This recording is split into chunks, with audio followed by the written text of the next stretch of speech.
তিশা, উম্মা। কিরে পিচ্ছি, শুনলাম তুই নাকি বিয়ে করে নিচ্ছিস। আরে না, এটা আপনি কি বলছেন? এখনো তো আপনি আমার প্রেমের প্রস্তাবে রাজি হলে আপনার সঙ্গে আমার বিয়েটা হবে কিভাবে? মানে আপনি তিশা নন? কে আপনি? বলেই পেছন থেকে জড়িয়ে ধরে 3 চক্কর দেওয়া মেয়েটাকে ধপাস করে ফ্লোরে ছেড়ে দিল নীল। আর তখনই ওই মেয়েটা মা গো বাবা গো বলে দিল এক চিৎকার। আর নেহার চিৎকার শুনে বাড়ির সবাই সেখানে দৌড়ে চলে আসলো। সেই সঙ্গে তৃষাও চলে আসলো। তৃষা তার ভাইয়াকে দেখে বলতে লাগলো, আরে ভাইয়া, তুমি কখন আসলে? আর এখনই যে চিৎকার দিল কে? আমি তো এক্ষুনি আসলাম। আর এই মেয়েটাকে তোর রুমে। আমি তো ভেবেছিলাম তুই এখানে দাঁড়িয়ে দাঁড়িয়ে কাপড় চোপড় গোছাচ্ছিস, আর তাই আমি পেছন থেকে জড়িয়ে ধরেছিলাম। ও মা গো বাবা গো, আমি মরে গেলাম গো। এ কোন কানার বাড়িতে এসে পড়লাম আমি? আমি তো সেটাই বুঝতে পারছি না। নেহার চিৎকার আর নীলের ইশারা করে দেখানো মেয়েটিকে দিকে তাকিয়ে দেখে তিশা তার বান্ধবী নেহা ফ্লোরে পড়ে আছে। আর এভাবে চিৎকার করে কান্না করছে তিশা। তত করে নেহাকে উঠে দাঁড় করালো আর তারপর বলতে লাগলো, আরে ভাইয়া, তুই এটা কি করলি? এ তো আমার বান্ধবী। আচ্ছা নেহা, তোর কি হয়েছে সেটা বল। তুই এখানে চিৎকার কেন করছিস? দেখ, একদম সবকিছু দেখো না দেখার ভান করিস না। তোর ভাই আমাকে প্রথম পেছন থেকে জড়িয়ে ধরলো আর তারপর ধপাস করে ফ্লোরে ছেড়ে দিল। ততক্ষণে বাড়ির সবাই সেখানে উপস্থিত হয়। আর এরকম কর্মকাণ্ড দেখে সবাই হেসেই কুটি কুটি কাছে। এমন অবস্থা দেখে নেহা হাসবে না কাঁদবে কিছুই বুঝতে পারছে না। এদিকে তো একটা ছেলে তাকে হুট করে পেছন থেকে জড়িয়ে ধরলো, যদিও ছেলে তার ক্রাশ। অন্যদিকে এভাবে ধপাস করে ফ্লোরে ছেড়ে দেওয়ায় সে কোমরে মোটামুটি ভালোই ব্যথা পেয়েছে। ব্যথায় সোজা হয়ে দাঁড়িয়ে থাকতে পারছে না। আর এদিকে বাড়ির সবাই মিলে তাকে নিয়ে হাসাহাসি করছে। এটা আর নেহা মেনে নিতে পারছিল না। তাই সে তার বান্ধবী তিশাকে বলতে লাগলো, আমি যদি আগে থেকে জানতাম তোর বাসায় আসার পর আমার সঙ্গে এরকম কিছু হবে, তাহলে আমি কখনোই আসতাম না এখানে। তুই এভাবে চিৎকার কেন করছিস? প্লিজ দোস্ত, তুই কিছু মনে করিস না আর এরকম করিস না। আসলে ভাইয়া তোকে পেছন থেকে দেখে চিনতে পারেনি, তাই এমন হয়ে গেছে। ভাইয়ার হয়ে ভাইয়ার হয়ে আমি তোর কাছে ক্ষমা চেয়ে নিচ্ছি। তুই আর এইটা নিয়ে বেশি বাড়াবাড়ি করিস না প্লিজ। ঠিক আছে, তবে তোর ভাইকে বল আমার কাছে সরি বলতে। তোর ভাই যদি সরি না বলে তাহলে আমি কখনোই। এই কথাটা শুনে একটু রেগে যায় নীল। কারণ সে তো আর ইচ্ছে করে নেহাকে পেছন থেকে জড়িয়ে ধরেনি। সে তো মনে মনে ভেবেছিল তার ছোট বোন এখানে দাঁড়িয়ে আছে, তাহলে সে নেহাকে সরি কেন বলবে। তাই সে বলতে থাকে, অসম্ভব, আমি কখনই সরি বলবো না। আমি তো কোনো ভুল করিনি। আমার বোনের রুমে যদি কেউ এসে বসে থাকে, এখানে তো আমার কোনো দোষ থাকতে পারে না। ও মা, কেউ একজন যাচাই বাছাই না করেই পেছন থেকে এসে জড়িয়ে ধরে 3 চক্কর দেবে আর দোষ পাড়ার লোকের হবে? এমনটা তো হতে পারে না। আপনাকে সরি বলতেই হবে। এই তিশা শোন, তোর বান্ধবীকে বল এখানে মগের মুল্লুক না পাইতে আমারে ভূতে পাই নাই যে আমি তোর বান্ধবীরে সরি বলবো। তাছাড়া তুই কখনো দেখেছিস আমি কাউকে সরি বলেছি? এদিকে নেহাও নাছোড় বান্দা। সে কোনোভাবেই যতক্ষণ পর্যন্ত নীল তাকে সরি না বলবে সে এই বিষয়টা নিয়ে ঝামেলা করেই যাবে। তাই সে আবারও তিশাকে বলতে থাকে, দেখ তিশা, কেউ না জানুক, তুই তো আমাকে খুব ভালোভাবেই জানিস। আমাকে যতক্ষণ পর্যন্ত তোর ভাই সরি না বলবে ততক্ষণ পর্যন্ত আমি তোর ভাইকে এখান থেকে এক চুলো নড়তে দেব না। ও মা, তাই নাকি? আমার বাড়িতে এসে আমার সঙ্গে এই মাস্তানি আপনি দেখছি বড্ড বেশি বেড়ে গেছেন। দেশের বাইরে থেকে পড়াশোনা করে এসেছিস, এখানেও কেউ আমাকে দিয়ে সরি বলাতে পারেনি, আর এখন কি না আপনার মতো একটা থার্ড ক্লাস গাইয়া আমাকে সরি বলাবে? অসম্ভব। এই বলে কাউকে কোনো কথা বলার সুযোগ না দিয়ে নীল নেহাকে তার সামনে থেকে ধাক্কা দিয়ে সরিয়ে দিয়ে রুম থেকে বের হয়ে চলে গেল। নেহা রাগে ফুসফুস করছে। আর এদিকে অন্যরা সবাই সেখান থেকে ততক্ষণে চলে গেছে। সবাই মিলে নীলের রুমে বসে আছে, নীলের সঙ্গে গল্প করছে। এদিকে নেহা গাল ফুলিয়ে ছাদে বসে আছে আর কোনো কিছুই ভালো লাগছে না। জীবনে এই প্রথমবার কেউ তার সঙ্গে বেয়াদবি করেও সরি না বলে চলে গেছে। এটা সে কোনোভাবেই মেনে নিতে পারছে না। সে মনে মনে সিদ্ধান্ত নিয়েছে সে এই বাড়িতে আর এক মুহূর্ত থাকবে না, এখনই এখান থেকে চলে যাবে। তাই সে তিশার রুমে এসে নিজের জিনিসপত্র গোছাতে শুরু করলো। ঠিক ওই মুহূর্তেই তিশা রুমে আসে। নেহাকে নিজের জিনিসপত্র গোছাতে দেখে তিশা বলতে থাকে, কি রে দোস্ত, কি হয়েছে তোর? তুই নিজের জিনিসপত্র কেন গোছাচ্ছিস? তোকে বললাম না আমি এখানে আর এক মুহূর্তও থাকবো না। তোর ভাই আমার সঙ্গে অন্যায় করেছে, তারপরেও একটা বারের জন্য সরি বলেনি। প্লিজ দোস্ত, তুই এমনটা করিস না। ভাইয়া আসলে একটু অন্যরকম, ভাইয়া সহজে কাউকে সরি বলে না। প্লিজ এই ব্যাপারটা একটু ভুলে যা। তোর ভাই অন্যরকম, তাতে আমার কি হয়েছে? এর চেহারাটা দেখে তো মনে হয় হেপি মিষ্টি, কিন্তু তোর ভাইয়ের ব্যবহার দেখে মনে হয় জন্মের পর তোর আম্মু তোর ভাইয়ের মুখে কখনোই মধু দেয়নি, বদলে মনে হয় তিতা করল্লার রস দিয়েছিল। আরে ভাই, তুই তোর মুখটা বন্ধ কর ভাইয়া। এসব কথা শুনতে পারলে আরো বেশি রেগে যাবে, তখন কিন্তু তোর সঙ্গে আরো লাগবে যাবে। তুই কি ভেবেছিস আমি তোর ভাইয়াকে ভয় পাই? কখনোই না। তুই তো আমাকে খুব ভালো করেই জানিস আমি কাউকে পরোয়া করি না, সে হোক না কেন তাতে আমার কিছুই যায় আসে না। আচ্ছা, তুই এমন কোনো করছিস? তুই তো বলেছিলি আমার ভাইয়াটা হেভি কিউট, তুই আমার ভাইয়ার সঙ্গে প্রেম করার একটা চান্স নিতে চাস। তাহলে তুই যদি এখন এই বাড়ি থেকে চলে যাস, তাহলে সেই চান্সটা কিভাবে পাবি বল আমাকে? আপনারা একদম ঠিকই শুনেছেন। তিশার যখন বিয়ের সম্বন্ধ ঠিক হয়, সে তার বান্ধবী নেহাকে নিজের বাড়িতে ইনভাইট করে। আর এদিকে নেহা বেশ অনেক দিন আগেই তিশার এক ফ্যামিলি ফটোতে নীলকে দেখতে পায়, আর সেখানেই সে নীলের ওপর ক্রাশ খেয়ে যায়। তারপর থেকেই সে সিদ্ধান্ত নেয় যেভাবেই হোক নীলকে তার প্রেমে পটিয়েই ছাড়বে। আর সেই সিদ্ধান্তকে বাস্তবায়ন করার জন্যেই তিশার বিয়েতে মূলত তার আগমন। যদিও এই ব্যাপারটা তার ফ্যামিলি কিংবা তিশার ফ্যামিলির কেউই জানে না এখনো পর্যন্ত। তাই নেহা তিশাকে বলতে লাগলো, হ্যাঁ দোস্ত, এটা তুই একদম ঠিক কথাই বলেছিস। আমি যদি এখান থেকে চলে যাই তাহলে তো তোর ভাই বাইর থেকে পটানোর চান্সটা হারিয়ে ফেলবো। ব্যবহার খারাপ হলে কি হবে? চেহারা তো ঠিক আছে, একবার চেষ্টা করে দেখি। এই তো বান্ধবী লাইনে আসছিস, আমার মতো চান্স কিন্তু তোকে কেউ দিবে না, এটা মনে রাখিস। ওকে বান্ধবী, থ্যাংক ইউ সো মাচ যথাসময়ে কথাটা আমাকে মনে করিয়ে দেওয়ার জন্য। আচ্ছা ঠিক আছে, এখন এসব কিছু রেখে চল আমার সঙ্গে। বাগানের স্টেজ ডেকোরেশনের কাজ চলছে, সেখানে গিয়ে দেখি কাজ কত দূর এগোলো। এই বলে তিশা নেহাকে নিয়ে রুম থেকে বের হয়ে সোজা বাগানে চলে আসলো। সেখানেই তিশার বিয়ের স্টেজ সাজানো হচ্ছে। ছেলেরা ঠিকঠাক কাজ করছে কিনা, সবকিছু সে সেভাবে বলেছিল সেভাবে হচ্ছে কিনা সেটাই দেখার জন্য তিশা নেহাকে নিয়ে সেখানে আসে। আর তখনই দেখতে পায় গায়ে হলুদের স্টেজ পুরোপুরি উল্টো পাল্টা করে সাজানো হয়েছে। তিশা যেভাবে বলেছিল একদমই সেরকম হয়নি। এটা দেখেই তিশার মেজাজ খারাপ হয়ে গেল। আর তখনই সে ডেকোরেশনের ছেলেকে ডেকে নিয়ে বলতে লাগলো, আর এটা কি করছেন আপনারা? আপনাদের কে কি আমি এইভাবে বলছিলাম নাকি? আই অ্যাম সরি ম্যাডাম, আমি জানি আপনি কীভাবে বলছিলেন, কিন্তু আপনার ভাইয়া মানে এবারের ছোট সাহেব আমাদেরকে এভাবে সাজাতে বললেন, তাই তো আমরা এভাবে সাজাচ্ছি। এক্সকিউজ মি মিস্টার, বিয়েটা ওর হচ্ছে, তাই এখনো সব কিছু ওর ইচ্ছে মতো হবে। কোনো ছেলে কি বললো না বললো তাতে কিছুই যায় আসে না।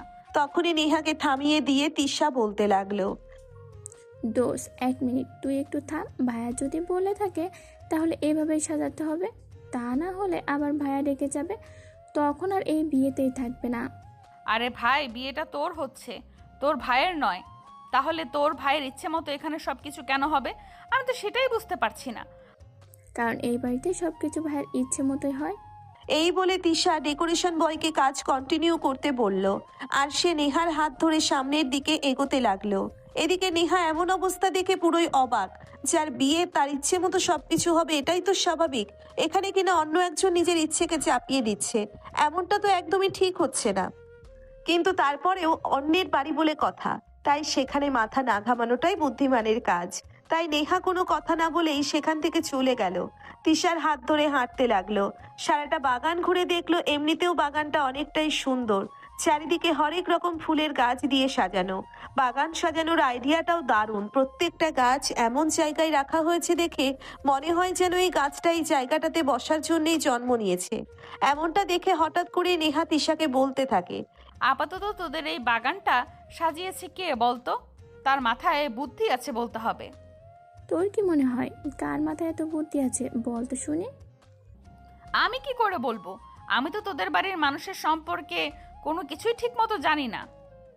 তাহলে এখানে কিভাবে কি বলতে পারি বল? ভাইয়ার আইডিয়াতে তো পুরো বাগানটা সাজানো হয়েছে। ভাইয়া যখন লন্ডনে থাকতো তখন আমাদের এই বাড়িটা করা হয়েছে। তারপর ভাইয়ার ইচ্ছে ছিল একটা বাজার করার, আর সেই ভিডিও কলে ইনস্ট্রাকশন দিয়ে পুরো বাগানটা সুন্দরভাবে সাজিয়েছে। কি বলিস? এই উগ্র মেজাজের মানুষটার মনটা এত সুন্দর হতে পারে? আসলে তুই আমার ভাইয়াকে এখনো ঠিকভাবে বুঝতে পারিসনি। ভাইয়ার চেহারাটা তেমন মিষ্টি, ব্যবহারও তেমন মিষ্টি, শুধু যখন কারোর সঙ্গে লেগে যায় তখন একটু উগ্র হয়ে যায়, এই আর কি।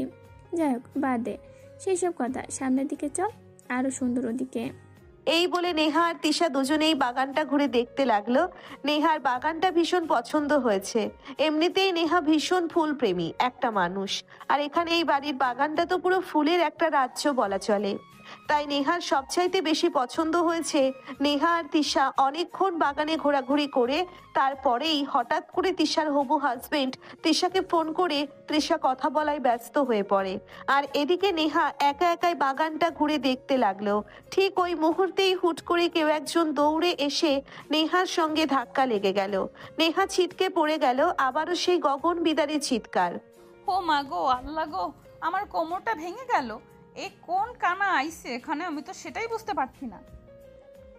আপনি কাকে কানা বলছেন? আপনি কেন? আপনার 14 গোষ্ঠী কানা। রাস্তা দিয়ে হেঁটে যাওয়ার সময় চোখ কান খোলা রাখতে পারে না, তাহলে তো কারোর সঙ্গে এভাবে ধাক্কা লাগে না। আমি তো এদিকে ফুল গাছগুলো দেখছিলাম, আর তখনই আপনি কোথা থেকে এসে উড়ে এসে জুড়ে বসে আমাকে এভাবে ধাক্কা মারলেন। সরেন তো মিয়া আপনি এখান থেকে। আপনার ব্যবহার ঠিক নাই একদম। এই বলে নীলকে পাশ কাটিয়ে নেহা সেখান থেকে চলে আসলো।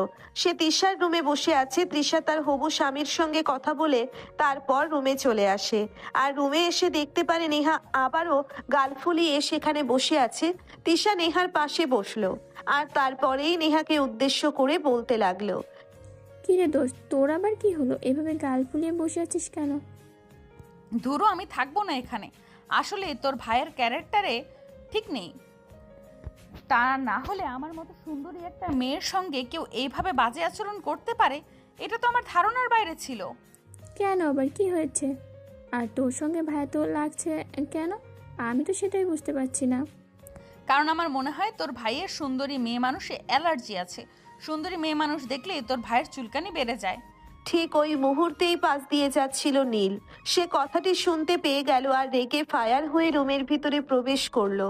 নেহার কথার জবাবে সে বলতে লাগলো, কোনো শাকচুন্নি যদি নিজেকে অপসরী মনে করে তাহলে তো সে আর অপসরী হয়ে যেতে পারে না। তিশা, এই কথাটা মনে হয় তোর বান্ধবী জানে না। তোর বান্ধবীকে একটু ভালোভাবে বুঝিয়ে দিস।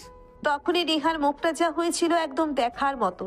নেহা মুখ বাঁকিয়ে নীলকে বলতে থাকে, দেখুন, আপনি কিন্তু একদম ধৈর্যের সীমা ছাড়িয়ে যাচ্ছেন। আপনাকে আর সহ্য করা যাচ্ছে না। এই কথাটা আমাকে না বলে কাজটা আপনি করলেই তো পারেন। আপনাকে আমি একদম সহ্য করতে পারছি না, সেটা আপনি কেন বুঝতে পারছেন না? এই বলে নীল আর নেহা দুজনে তর্ক বিতর্ক করতে থাকে। আর তখনই তিশা তাদের দুজনকে উদ্দেশ্য করে বলতে থাকে, প্লিজ ভাইয়া, আমি তোদের দুজনকে রিকোয়েস্ট করে বলছি, কোনো ঝামেলা করিস না। ঝামেলা আমার ভালো লাগে না। তাছাড়া এই তো আর দুটো মাত্র দিন, তারপর তো আমি বাড়ি থেকে চলে যাব। এখন আমি কোনো ঝামেলা দেখতে চাইছি না। এই কথাটা তুই আমাকে এখানে বলছিস? তোর এই শাকচুন্নি বান্ধবীটাকে বলতে পারছিস না? তোর এই শাকচুন্নি মার্কা বান্ধবীটাই তো বারে বারে আমার সঙ্গে ঝামেলা বাজাচ্ছে। আমি কি তোর বান্ধবীর সঙ্গে ঝামেলা করছি নাকি? দেখুন, একদম ভালো হবে না বলে দিচ্ছি। আপনি নিজের থেকে এসে আমার সঙ্গে ঝামেলা করবেন, তারপর আবার আমাকে দোষ দিবেন, এটা তো আমি কখনোই মেনে নেব না। প্লিজ, দোহাই তোদের, তোরা দুজনেই এখন যথেষ্ট বড় হয়েছিস, এইসব নিয়ে ঝামেলা করিস না। বাড়ির বড়রা শুনতে পেলে কী ভাববে বল তো? সেটা আমাকে না বলে তোর ভাইকে বল। তোর ভাইয়ের যে ক্যারেক্টার আমার মনে হয় না এই বাড়িতে কোনো গেস্ট এসে 1 ঘন্টার বেশি টিকতে পারবে। আমার মতো ধৈর্যশীল মেয়ে বলেই এতক্ষণ ধরে টিকে থাকতে পেরেছি। একদম ভুল। আমি এই ফাজিল মার্কা মেয়েটাকে সহ্য করেছি বলেই এই মেয়েটা এখনও এই বাড়িতে থাকতে পেরেছে। তা না হলে কবে এখান থেকে চলে যেতে হতো। যা ডাইনি মার্কা মেয়ে, আল্লাহ। দোহাই তোদের, তোরা এবার বন্ধ কর। তা না হলে কিন্তু তোদেরকে এ বাড়ি ঘর সব কিছু দিয়ে আমি নিজে এখান থেকে চলে যাব, কারণ আমি আর তোদের ঝামেলা সহ্য করতে পারছি না। তিশার এই কথা শুনে নীল একটা ভেঙচি মেরে সেখান থেকে চলে গেল। আর তখনই নেহা তিশাকে বলতে থাকে, আরে ভাই, তোর ভাই এমন কেন বলতো? তুই তো একটা লক্ষ্মী মেয়ে, তোর ভাইটা এমন দজ্জাল কেন? বললাম তো, তুই ভাইয়ের সঙ্গে একটু ভালো ব্যবহার কর, কিছুটা সময় কাটা, তাহলে দেখবি ভাই একদমই অমন নয়, খুব ভালো ছেলে। শুধু চেহারা থেকে ক্রাশ খেয়ে মায়ায় পড়ে বসে আছি, সেই জন্যই তো এতক্ষণ ধরে এইসব কিছু সহ্য করছি। তা না হলে কবে ঠাস করে কানের নিচে 2টা বসিয়ে দিতাম, তার কোনো ঠিক ঠিকানা নেই। আইভি হোয়াটসঅ্যাপ, আপনারা একদম ঠিক শুনেছেন। নেহা যখন নীলকে তিশা মোবাইলে একটা ফ্যামিলি ফটোতে দেখেছিল, তখনই সে নীলকে মনে মনে ভালোবেসে ফেলেছিল। আসলে নীলের চেহারাটা দেখতে হেব্বি সুন্দর, যে কোনো মেয়ে দেখলেই প্রথম দেখাতেই ক্রাশ খেয়ে যাবে এমনই। তবে নীল লন্ডনে থাকে, সেখান থেকেই ডাক্তারি পড়াশোনা করছে। তিশার বিয়ে ঠিক হয়েছে, আর তিশা তার একমাত্র আদরের ছোট বোন, সেজন্যই বাংলাদেশে আসা। এদিকে নেহা নীলকে পছন্দ করে, সেটা তৃষা খুব ভালো করেই জানে। আর নেহাও এমনিতে মাশাল্লাহ যথেষ্ট সুন্দরী, এবং ব্যবহারের দিক থেকেও খুবই ভালো, ফ্যামিলি ব্যাকগ্রাউন্ডও ভালো। সেই জন্যেই তিশা মনে মনে ঠিক করে রেখেছে, তাদের দুজনের মধ্যে যদি প্রেম হয়ে যায়, তাহলে ফ্যামিলির সবাইকে কনভিন্স করে সে নেহার সঙ্গেই তার ভাইয়ার বিয়ে দেবে। তবে সেটা আদেও হবে কি হবে না, সেটা সময়ের অপেক্ষা। এদিকে সেদিন থেকেই বাড়িতে মেহমান আসাই শুরু হয়ে গেছে। তিশার দাদা বাড়ি, নানা বাড়ির সমস্ত মেহমানরা আসতে শুরু করেছে। পরের দিন বিকেলে তিশার গায়ে হলুদ, দুপুরের মধ্যেই হলুদ বাটতে বসেছে। বাড়ির মেয়েরা, সেই সঙ্গে নেহাও রয়েছে। নেহা তাদের সঙ্গে কাজ করছে। এদিকে নীল ব্যস্ত, ক্যামেরা নিয়ে, তার একমাত্র বোনের বিয়ে বলে কথা। ফটো সেশন সে নিজেই করবে বলে ঠিক করেছে। তাছাড়া ছোটবেলায় ফটোগ্রাফি তার একটা শখ ছিল বলে চলে, কিন্তু পরিবারের চাপে তাকে ডাক্তারি পড়াশোনা করার জন্য লন্ডনে যেতে হয়েছে। তা না হলে সে ফটোগ্রাফিকে নিজের পেশা হিসেবে বেছে নিত। যাই হোক, আমরা সেসব কথা না বলেই মূল গল্পে ফিরে আসি। নীল ক্যামেরা হাতে নিয়ে এদিক সেদিক সমানে ছবি তুলে যাচ্ছে। যেই সিনটা তার ভালো লাগছে, সেই সিনটাই সে তার ক্যামেরায় বন্দি করছে। ঠিক ওই মুহূর্তে এই ভিডিও রেকর্ড করতে গিয়ে দেখতে পারি নেহা হলুদ বাড়ছে। ওপর হয়ে বসে, স্বভাবতই মেয়েদের সামনের দিকটাই কাপড়ের ঠিক থাকে না। আর ঠিক ওই মুহূর্তেই এরকম একটা দৃশ্য নীলের ক্যামেরা বন্দি হয়ে গেল। নেহার বুকের কাছ থেকে ওড়নাটা সরে গেছিল, আর ঠিক তার বুকের মাঝখানের বাদামি বেরঙের তিলটা দেখা যাচ্ছিল। এটা দেখে নীলের অনেকটাই রেগে গেল। সে ক্যামেরা বন্ধ করে নেহার কাছে আসলো, আর তখনই কানে কানে বলতে লাগলো, কমলা দুটো যখন মানুষকে দেখানোর এতই শখ, তাহলে একেবারে কাপড়বিহীন অবস্থায় বাইরে ঘোরাঘুরি করলেই তো পারেন। নেহার পায়ের রক্ত মাথায় উঠে গেল। সে নিজেকে কোনোভাবে কন্ট্রোল করতে পারছিল না। রেগে গিয়ে বলতে লাগলো, what do you mean by কাপড়বিহীন অবস্থা? নিজের অবস্থাটা একবার নিজের চোখ দিয়ে দেখেন, তাহলেই বুঝতে পারবেন। এটা বলতেই নেহা নিজের দিকে ফিরে তাকালো, আর তখনই দেখতে পেল তার বুকের উপর থেকে ওড়নাটা সরে গেছে। সে তাড়াহুড়ো করে তার হাতে হলুদ লাগা অবস্থাতেই নিজের ওড়না ঠিক করতে গেল, আর অনেকটা হলুদ তার সাদা ওড়নাটাতে লেগে গেল। কিন্তু সেদিকে তার খেয়াল নেই। আগে নিজেকে ঢাকতে হবে, সেটাই বড় কথা। তাই সেদিকে নজর না দিয়ে ওড়নাটা ঠিক করে আবারও হলুদ বাটায় মনোযোগ দিল। কিছুক্ষণ পরেই হবে তো অনুষ্ঠান শুরু হবে, আর এর মধ্যেই এসব জোকার যন্ত্র করতে হবে। কিছুক্ষণের মধ্যেই তাদের কাজ শেষ হলো, আর এদিকে নীল নিজের মতোই বোনের বিয়ের ফটো সেশন করছিল। সবাইকে সুন্দর করে ছবি তুলে দিচ্ছিল। কিছুক্ষণের মধ্যেই পাত্রপক্ষ থেকে গায়ে হলুদের তত্ত্ব নিয়ে চলে আসে সবাই। মেয়েকে গায়ে হলুদ দিতে ব্যস্ত হয়ে পড়ে। এদিকে নেহা ততক্ষণে রেডি হয়ে গায়ে হলুদের স্টেজে আসে তৃষাকে হলুদ দেওয়ার জন্য। কিন্তু যখনই নেহা গায়ে হলুদের স্টেজে আসলো তৃষাকে হলুদ দেওয়ার জন্যে, নীল ক্যামেরাটা নামিয়ে রাখলো। তৃষা তাকে বলছিল তাদেরকে ছবি তুলে দেওয়ার জন্যে। তার একমাত্র বেস্ট ফ্রেন্ড বলে কথা, বিয়েতে বেস্ট ফ্রেন্ডের সঙ্গে একটা ছবি থাকবে না, সেটা হয় নাকি? কিন্তু নীল কোনোভাবেই রাজি হচ্ছিল না নেহা আর তিশার ছবি তুলে দেওয়ার জন্য। তিশা তাকে রিকোয়েস্ট করাতে সে বলতে লাগলো, না, আমি কোনো কাণ্ডজ্ঞানহীন মেয়ের ছবি তুলে দিতে পারবো না, এতে আমার ক্যামেরার মান ক্ষুণ্ণ হবে। ওকে, ঠিক আছে, কোনো সমস্যা নেই। আপনার ক্যামেরা মানব ক্ষুণ্ণ করতে হবে না। তবে আমাকে কাণ্ডজ্ঞানহীন বলার ফলটা কিন্তু আপনি ঠিক সময় মতো বুঝতে পারবেন। এই বলে তিশাকে আর কোনো কথা বলার সুযোগ না দিয়ে নেহা তিশার গায়ে হলুদ দিয়ে তারপর সেখান থেকে চলে গেল। তারপর একে একে ফ্যামিলির অন্য সবাই হলুদ দিতে লাগলো। এভাবে সেদিনের মতো গায়ে হলুদের অনুষ্ঠান শেষ হয়ে গেল। তিশা আর নেহা দুজন একসঙ্গে বসে গল্প করছে। ঠিক ওই মুহূর্তেই নীল সেখানে গিয়ে উপস্থিত হলো। তখনই তিশা নীলকে বলতে লাগলো, দেখ ভাইয়া, তুই কিন্তু এই কাজটা একদমই ঠিক করিসনি। তুই সবার সামনে আমার বান্ধবীকে অপমান করেছিস। তোর বান্ধবীর মান সম্মান থাকলে তো অপমান বোধ করতে পারতো, কিন্তু আমার তো মনে হয় তোর বান্ধবীর মান সম্মান নেই। মানে এইসব তুমি কি বলছো ভাইয়া? এগুলো কিন্তু তোমার কাছ থেকে আমি একদমই আশা করিনি। তুমি আমার বান্ধবীকে এইভাবে অপমান করছো। আমি কি বলছি সেটা তুই বুঝতে না পারলে তুই নিজেই তোর বান্ধবীকে জিজ্ঞাসা করে নিস কেন তোর বান্ধবীকে আমি এই কথাটা বলেছি। তখনই তিশা নেহাকে কিছু বলতে যাচ্ছিল, তার আগেই নেহা তিশাকে বলতে লাগলো, দোস্ত, বাদ দে এইসব কথা, এইসব ফালতু চিন্তা মাথা থেকে ঝেড়ে ফেলে দে। হ্যাঁ, একদমই তাই। তোর বান্ধবীকে বল ভালো হয়ে যেতে, তাহলে নেক্সট টাইম থেকে আমি নিজেই তোর বান্ধবীর ছবি উঠাই দিব।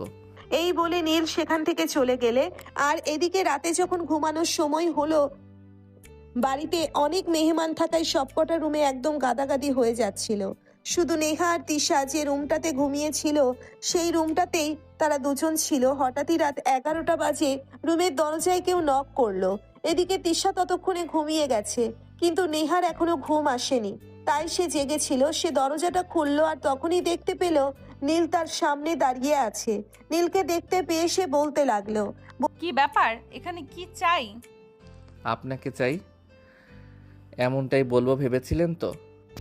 ফালতু কথা বন্ধ করুন। আপনার সঙ্গে ফালতু কথা বলা আমার একদমই ভালো লাগে না। এখানে কেন এসেছেন সেটাই বলুন। এক্সকিউজ মি ম্যাডাম, এটা আমার বাড়ি, আর এখানে যে কোনো জায়গায় যে কোনো রুমে আমি যখন যেতে পারি তার অন্য আমাকে আরও কারো কাছে দেওয়ার কোনো প্রয়োজন নেই। I hope you better understand what I say. আপনার ইংরেজের গুষ্টি কিলাই। এই রুমে দুইটা মেয়ে মানুষ ঘুমাচ্ছে, সেখানে একটা ছেলে মানুষের কি কাজ থাকতে পারে সেটা আমি জিজ্ঞাসা করতেই পারি, আর আপনি আমার প্রশ্নের সেই উত্তর দিতে বাধ্য। বলেই নীল নেহার কথার কোনো উত্তর না দিয়ে হাত দিয়ে নেহাকে সামনে থেকে সরিয়ে রুমের ভিতর ঢুকে গেল। এটা নেহাকে আরো বেশি বিস্মিত করলো। সে বুঝতেই পারলো না নীল এখানে কি করতে এসেছে আর কেনই বা এসেছে। তখনই সে দেখতে পেল নীল তিশার ওয়ার্ড্রপ খুলে সেখান থেকে একটা বালিশ বের করলো আর সঙ্গে একটা কম্বল। তারপর তিশার রুমের সোফায় গিয়ে শুয়ে পড়লো। এটা দেখে নেহা আরো বেশি অবাক হলো আর তখনই সে নীলের সামনে গিয়ে দাঁড়িয়ে বলতে লাগলো, কি ব্যাপার, আপনি এখানে কেন শুচ্ছেন? জি ম্যাডাম, আপনার কি কানের সমস্যা নাকি? আপনাকে আমি কি বললাম আপনি শুনতে পারেন না নাকি? এটা আমার বাড়ি, আমি কখন কোথায় কি করব সেটা একান্তই আমার ব্যক্তিগত ব্যাপার। মানে কি, আমি তো কিছুই বুঝতে পারছি না। যে এই রুমে দুইটা মেয়ে ঘুমাচ্ছে সেখানে একটা ছেলে কি করে ঘুমাতে পারে? আপনি এখানে দাঁড়িয়ে দাঁড়িয়ে দেখুন আমি কিভাবে ঘুমাই। এই বলে নীল নেহাকে আর কোনো কথা বলার সুযোগ না দিয়েই কম্বল মুড়ি দিয়ে সোফায় শুয়ে পড়লো। এদিকে নেহা বেশ কয়েকবার তৃষাকে ডাক দেয় এই ব্যাপারটা বলার জন্যে, কিন্তু তৃষা ঘুমে অতল, কারণ আগামীকাল তার বিয়ে। সারাদিন নিজের উপর দিয়ে অনেক ধকল যাবে, তাই এই মুহূর্তে ঘুমটা তার ভীষণ প্রয়োজন। তাই সে তাড়াতাড়ি ঘুমিয়ে গেছে। আর এদিকে নেহা বেশ কয়েকবার ডাক দিয়েও তৃষার কোনো সাড়া শব্দ পায়নি। তাই নেহা নিরুপায় হয়ে দরজাটা লাগিয়ে দিয়ে বিছানায় এসে শুয়ে পড়ল আর মনে মনে দোয়া দরুদ পড়তে লাগলো যেন কোনো বিপদ আপদ না হয়, রাতটা যেন ভালোভাবে পার করতে পারে। বেশ অনেকক্ষণ কেটে যাওয়ার পর নেহার চোখটা হঠাৎ করেই লেগে আসে আর নেহা ঘুমিয়ে পড়ে। মাঝরাতেই হঠাৎ করে ঝোড়ো হাওয়া বইতে শুরু করে, কারেন্ট চলে গেল। এদিকে আমাদের গল্পের নায়ক নীল সাহেব অনেক বড় হলেও এখনো পর্যন্ত ঝড় বৃষ্টিতে তিনি প্রচন্ড পরিমাণে ভয় পান। তাই একা একা সোফায় শুয়ে থাকতে ওনার ভীষণ ভয় করছিল। তাই তিনি মনে মনে ভাবলেন তিশার পাশে গিয়ে শুয়ে পড়লে ভয়টা একটু কম লাগবে। যেমন চিন্তা তেমনি কাজ। সে বিছানায় এসে একপাশে শুয়ে পড়ল। ঘুমের ঘোরে কখন তার পাশে থাকা মানুষটাকে জড়িয়ে ধরলো নীল সেটা বুঝতেই পারলো না। এদিকে হঠাৎ করেই ভোর রাতের দিকে নেহার ঘুম ভেঙে গেল। নেহা চোখ মেলে তাকিয়ে দেখে কেউ একজন তাকে জড়িয়ে ধরে আছে আর তার গরম নিঃশ্বাস নেহার মুখের ওপর পড়ছে। নেহা অনেকটা অবাক হয়ে গেল, কারণ তিশা তো কখনোই তাকে ঘুমের ঘোরে জড়িয়ে ধরবে না, কারণ তাদের মাঝখানে কোলবালিশ দেওয়া। তাহলে তার পাশে কে শুয়ে আছে? তখনই হঠাৎ তার নীলের কথা মনে পড়ল। নীল এই রুমেই ঘুমিয়েছিল। এটা মনে পড়তেই নেহা চিৎকার দিয়ে উঠে বসলো। আর এদিকে নেহার চিৎকার শুনে নীলের ঘুমটা ভেঙে গেল। নীল ঘুম ভেঙেই বলতে লাগলো, আরে আরে, এই আমি এখানে, কি হয়েছে? এভাবে চিৎকার করছেন কেন? মানেটা কি? আপনি এখানে কেন? আর আমাকেই বা কেন জড়িয়ে ধরে শুয়ে আছেন? সমস্যা কি আপনার? আমি তো কিছুই বুঝতে পারছি না। আরে আপনি সব কিছুতেই কারণ খুঁজতে চান কেন? আমি তো সেটাই বুঝতে পারি না। রাতে ভীষণ ঝড় এসেছিল, আমি ভীষণ ভয় পেয়েছিলাম। আর আমি ভেবেছিলাম এদিকে তিশা শুয়ে আছে, তাই এদিকে এসে শুয়ে পড়েছিলাম, কিন্তু কে জানতো এখানে আপনি শুয়ে আছেন। দেখুন, একদম মিথ্যা কথা বলার চেষ্টা করবেন না। আপনি এত বড় ছেলে হয়েছেন, এখনো আপনি ঝড় ভয় পান? এটা তো কখনোই হতে পারে না। আপনি ইচ্ছে করে এখানে এসে শুয়ে পড়েছেন আর আমার গায়ে হাত দিয়েছেন। আপনার চরিত্রের সমস্যা আছে, এটা আমি এতক্ষণে বুঝতে পেরেছি। চরিত্রের কথা শুনতে নীল অনেকটাই রেগে গেল, আর সে এক প্রকার ধমক দিয়ে বলতে লাগলো, দেখুন, আপনি আমাকে যা বলবেন বলুন, কিন্তু আপনি আমার চরিত্র নিয়ে কথা বলবেন না। আমার চরিত্র নিয়ে কথা বললে কিন্তু আমি আপনাকে ছেড়ে কথা বলবো না, এই বলে দিলাম।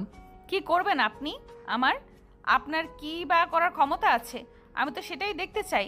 বলুন, কি করবেন আপনি আমার? দেখুন, আমি বললাম তো আমি ঝড় ভয় পাই, তাই এখানে এসে শুয়ে পড়েছি, কিন্তু তারপরও আপনি আমার চরিত্র নিয়ে কেন কথা বলছেন? আর কারণ আপনার মতো বুইড়া খাটাস মার্কা ছেলে কখনোই ভয় পেতে পারে না। আপনি ইচ্ছে করে আমার সঙ্গে এইসব কিছু করেছেন। এভাবেই তর্কতর্কি করতে হতে নেহা এবং নীলের মধ্যে, আর তখনই তাদের তর্কাতর্কি শুনে ঘুম ভেঙে যায় তিশার।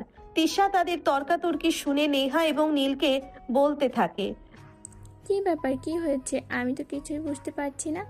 এই বড় রাত্রিবেলার তোরা দুজন এভাবে তর্কাতর্কি করছিস কেন?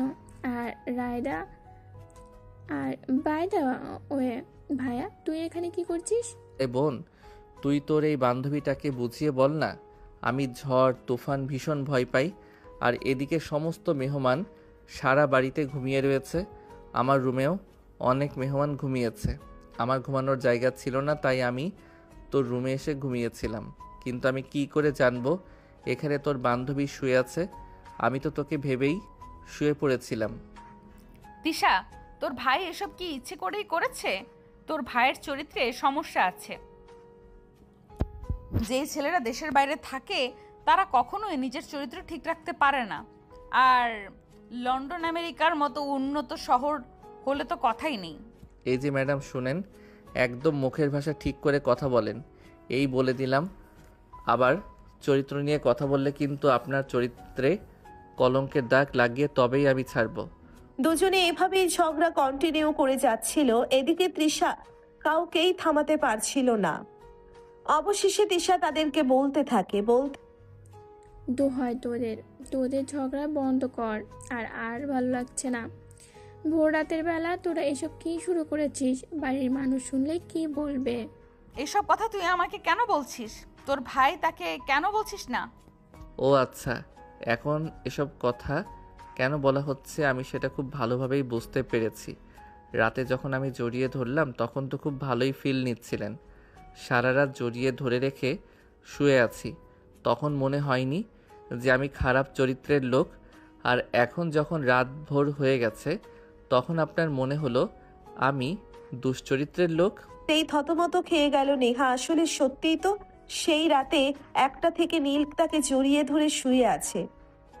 যদি আনকমফোর্ট ফিল হতো তাহলে তো সে তখনই ঘুম থেকে জেগে উঠতো, কিন্তু সারা রাত তো ঠিকই ঘুমিয়েছিল। নেহা তখন আর কোনো কথা বলে না, চুপচাপ মাথা নিচু করে দাঁড়িয়ে আছে। আর এদিকে তখনই তিশা নেহাকে বলতে লাগলো, কি রে, আমার পাশে যদি অন্য একটা ছেলে ঘুমাতো তাহলে তো আমি ঠিকই খোঁজ পেয়ে যেতাম, কিন্তু ভাইয়া সেই মাঝরাত থেকে তোকে জড়িয়ে ধরে শুয়ে আছে আর তুই একবারও টের পেলি না। কেউ যদি এত সুন্দর করে আলতো হাতে জড়িয়ে ধরে তাহলে কি টের পাওয়া যায় নাকি? কথাটা শুনে রেগে নীল গিয়ে বলতে লাগলো, কী রে তিশা, এবার তো বুঝতে পেরেছিস আমার নয় তোর বান্ধবীর চরিত্রের সমস্যা আছে।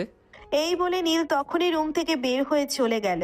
আর এদিকে তখনই তিশা নেহাকে বলতে লাগলো, কী রে বান্ধবী, তুই যেখানে আমার ভাইয়াকে কনভিন্স করতে এসেছিস সেখানে তুই আমার ভাইয়ের সঙ্গে লাগতে যাচ্ছিস কেন? সরি রে বান্ধবী, এটা স্ক্রিপ্টের বাইরে হয়ে গেল। আমি ভাবতেই পারিনি এইভাবে তোর ভাইয়ের সঙ্গে আমার লেগে যাবে। সত্যি রে, তোর ভাই যখন আমাকে জড়িয়ে ধরেছিল আমার বেটার ফিল হচ্ছিল। তোর লজ্জা শরম বলতে কিছু নেই? আমি তোর বান্ধবী সেটা ঠিক আছে, কিন্তু আমি তোর হবু বয়ফ্রেন্ডের ছোট বোন, বুঝতে পেরেছিস? আমি তোর ভবিষ্যৎ ননদিনী। সে যাই কিছু হোক না কেন, সবার আগে তুই আমার বান্ধবী। আর আমি সবসময় এটাই মনে রাখবো, আমার কাছে আমার বন্ধুত্বের আগে কিছু। হয়েছে, বাদ দে সেসব কথা। সকাল হতে এখন আরও ঘন্টাখানেক বাকি আছে। তোর যদি ঘুমানোর প্রয়োজন থাকে তাই ঘুমাতে পারিস ভাইয়া। এখন চলে গেছে আর আসবে না। কেন, উনি কোথায় যাবে আর এখন কি করবে? তখনই তিশা নেহাকে বলতে থাকে তাদের বাড়িতে তার বিয়ের জন্য যে গরু জবাই করা হবে সেটাই কাটাকাটি করতে বাড়ির ছেলেরা চলে যাবে। এই বলে তিশা কম্বল মুড়ি দিয়ে শুয়ে পড়ল। আর এদিকে নেহারও চোখে ঘুম ঘুম পাচ্ছিল, তাই সে কোনো কথা না বলেই তিশার পাশে শুয়ে ঘুমিয়ে পড়ল। তাদের দুজনেরই ঘুম ভাঙল সকাল 7টা বাজে। তিশার আম্মু তাদের দুজনকে ঘুম থেকে ডেকে তুলে আর তারপরেই নাস্তা খেতে দেয়। তাদের নাস্তা খাওয়া প্রায় অর্ধেক হয়ে গেছে। আর তখনই তিশার আম্মু নেহাকে বলতে থাকে,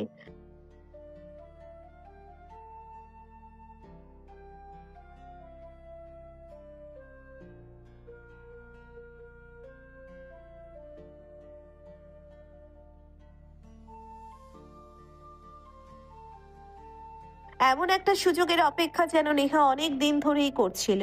তিশার আম্মুর কথাটা শোনা মাত্রই নেহা তিশার আম্মুকে বলতে লাগলো, ঠিক আছে আন্টি, কোনো সমস্যা নেই। আপনি শুধু এটা আমাকে বলুন যে আমি কোথায় গেলে ওনাকে পাবো। আমি এই এক্ষুনি ওনার কাছে খাবার নিয়ে চলে যাচ্ছি। বলেই নেহা তিশার আম্মুর হাত থেকে খাবারের বক্সটা তুলে নিল। আর তারপরে তিশার আম্মু নেহাকে বলে দিল নীলকে কোথায় গেলে পাওয়া যাবে।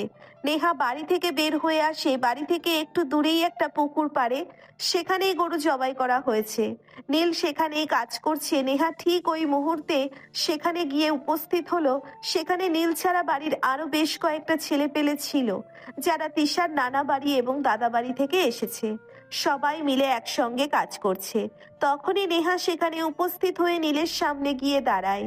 আর তখনই নীলকে উদ্দেশ্য করে বলতে থাকে, এই নিন নেহার এমন কথায় ভীষণ রকম অবাক হয় নীল সহ এখানে থাকা সবাই। নীল নেহাকে চিনতে পারলেও অন্যরা তো নেহাকে একদমই চিনতো না, তাই তারা ভীষণ রকম অবাক হয়ে নেহার দিকে তাকিয়ে থাকে। আর তখনই নীল তাদেরকে বলতে থাকে, কি ব্যাপার, কি হলো? তোমরা এইভাবে হাঁ করে তাকিয়ে আছো কেন? ওই ছেলেগুলো কিছু বলতে চাইছিল, কিন্তু নেহা তাদেরকে কোনো কথা বলার সুযোগ না দিয়ে নিজেই বলতে লাগলো, আসলে আমি আপনার জন্য খাবার নিয়ে এসেছি, কিন্তু তাদের তো বউ নেই, বা তাদের বউরা তাদের জন্য খাবার নিয়ে আসেনি, তাই তারা একটু অবাক হয়েছে, এই আর কি। কথাটা শুনেই যতটা রেগে গেল ঠিক ততটাই অবাক হয় বাকিরা। সবাই নেহার দিকে তাকিয়ে রইল। তারা তো জানেই না যে নীল বিয়ে করেছে বা নীলের কোনো গার্লফ্রেন্ড আছে। তাহলে এই বউ নামক গার্লফ্রেন্ড আসলো কোথা থেকে? আর ঠিক তখনই নীল তাদের সবাইকে ধমক দিয়ে বলতে লাগলো, এই যে তোমরা সবাই ফালতু চিন্তাভাবনা বন্ধ করে দাও। ওর সঙ্গে আমার বিয়ে বা প্রেম কোনোটাই হয়নি। ও শুধু তিশার বান্ধবী। তিশার বিয়ে উপলক্ষে এখানে এসেছে আর কালকে এখান থেকে চলে যাবে। কিন্তু আমার তো এখান থেকে চলে যাওয়ার কোনো ইচ্ছেই নেই মেরা জান। আমি তো সারা জীবন এখানে থেকে যেতে চাই, যদি তুমি রেখে দাও। এসব কি ফালতু কথা বলছেন? আমি আপনাকে রেখে দেব মানে? আপনি যে উত্তর এখান থেকে যান বলছি, এখানে থেকে সিনক্রেট করবেন না। উফ মেরা জান, আমি সত্যি বলছি, আমি কোনো সিনক্রেট করছি না, যেটা সত্যি সেটাই বলছি। তুমি যদি আমাকে থেকে যেতে বলো তাহলে আমি সারা জীবন তোমার জন্য এখানে থেকে যেতে পারি। সবাই নীলের দিকে তাকিয়ে আছে আর মুচকে মুচকে হাসছে। এদিকে নীল এসব কিছুই একদমই নিতে পারছে না। সে রাগে গজগজ করছে আর নেহাকে বলছে, দয়া করুন আমায়, আমি এসব কিছু আর মেনে নিতে পারছি না। প্লিজ আপনি চুপচাপ এখান থেকে চলে যান। আপনি এখানে আমার মান সম্মান নিয়ে আর টানাটানি করবেন না। এখানে কিছু হয়নি বাবু, সময়ের সঙ্গে সঙ্গে তুমি সব কিছুই বুঝতে পারবে, বুঝেছো? এই খাবারটা খেয়ে নাও, যখন যেটার সময় হবে তখন সেটা আমি তোমাকে বুঝিয়ে দেব। এই বলে নেহা নীলের হাতে খাবারের বক্সটা তুলে দিল, আর তারপরে সেখানে মুচকি মুচকি হাসতে হাসতে বাড়ির ভিতরে চলে আসলো। নীল কোনো কিছুই বুঝতে পারলো না, সবকিছু যেন তার মাথার উপর দিয়ে গেল।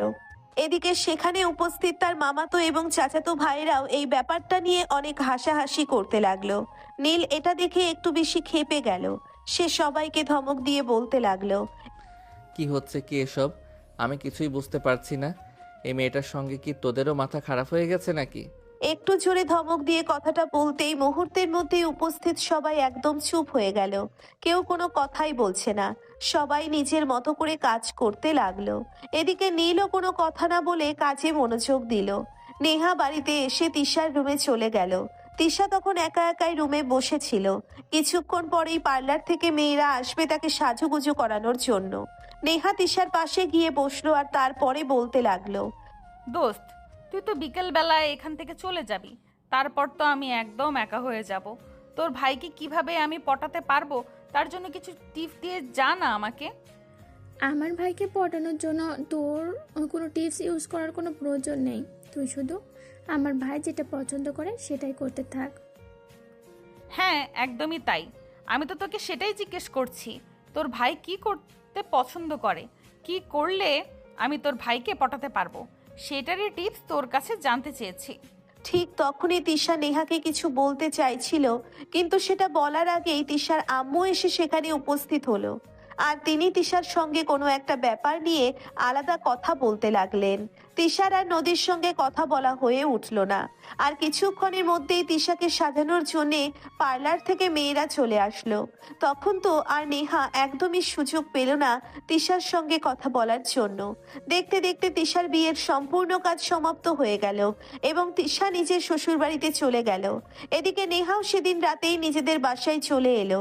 পাশে এখানে একা একা থাকতে একদমই ভালো লাগছিল না, তাই এমন সিদ্ধান্ত। সে নিজের ড্রাইভারকে ফোন করে নেয় আর তারপর রাত 11টার মধ্যেই সেখান থেকে চলে আসে।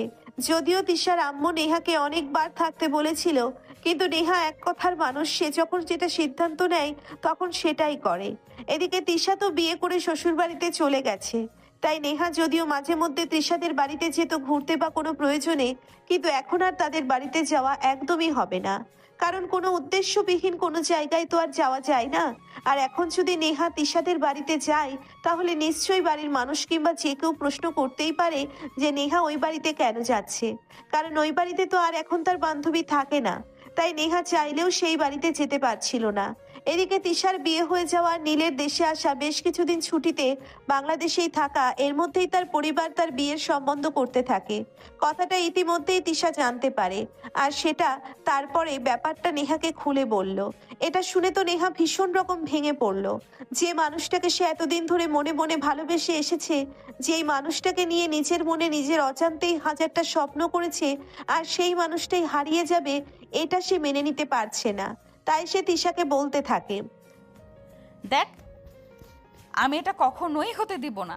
আমি যদি তোর ভাইকে না পাই তাহলে কখনোই অন্য কোনো মেয়েকে তোর ভাইকে বিয়ে করতে দেব না, এটা আমি বলে দিলাম। আরে ভাই, তুই আমাকে কেন থ্রেট দিচ্ছিস? আমি তো সেটাই বুঝতে পারছি না। তোর যদি দেনা পাওনার কোনো ব্যাপার থাকে তাহলে সেটা আমার ভাইয়ের সাথে, আমার সাথে তো না।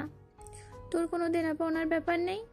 আমি তোকে এই কথাটা বলেছি, আর তুই এই কথাটা তোর ভাইকে জানিয়ে দিবি। এরপরেও যদি তোর ভাই অন্য কোনো মেয়েকে বিয়ে করার দুঃসাহসটা দেখায় তাহলে কিন্তু তোর ভাইয়ের ওটা কেটে একদম হাতে ধরিয়ে দেব, মনে রাখিস। তিশা নেহাকে কোনো কিছু বলতে চাইলেও নেহা তাকে সেই সুযোগটা না দিয়ে মুখের উপর ফোনটা কেটে দিল। এদিকে নেহা তার পরিবারের ছোট মেয়ে, তার বড় বোনের এখানেও বিয়ে হয়নি, তাই সে বাড়িতে তার বিয়ের ব্যাপারে কিছু বলতেও পারছে না। সেই বছর অনার্স ফাইনাল ইয়ারে পড়াশোনা করছে, এদিকে তার বড় বোন মাস্টার্স শেষ করে বাড়িতেই রয়েছে। বিভিন্ন জায়গা থেকে বিয়ের সম্বন্ধ আসলেও তিনি এখন বিয়ে করতে চাইছেন না। পড়াশোনা শেষ করেছেন, এখন নিজেকে কিছুটা সময় দিতে চান আর তারপর বিয়ে শাদী নিয়ে চিন্তা করতে চান। যেহেতু তিনি বড় বোন হয়ে বিয়ে শাদী নিয়ে চিন্তা করছেন না, সেহেতু নেহার বিয়ের কথা চিন্তা করা অনর্থক ছাড়া কিছুই না। তাই নেহা মনে মনে সিদ্ধান্ত নিল যেভাবেই হোক নীলের বিয়ে আটকাতেই হবে। এই কথা মাথায় আসতেই সে সোজা চলে গেল তিশাদের বাড়িতে। বাড়ির গেটের সামনে দাঁড়িয়ে কলিং বেল চাপ দিতেই দরজা খুলে দিল নীল। নেহা একদম অবাকের চূড়ান্ত সীমানায় পৌঁছে গিয়ে বলতে থাকে, কি ব্যাপার? মনে হয় আমার জন্য অপেক্ষা করা হচ্ছিল। আমি কলিং বেলে চাপ দিব আর দরজা খুলবে, তাই না?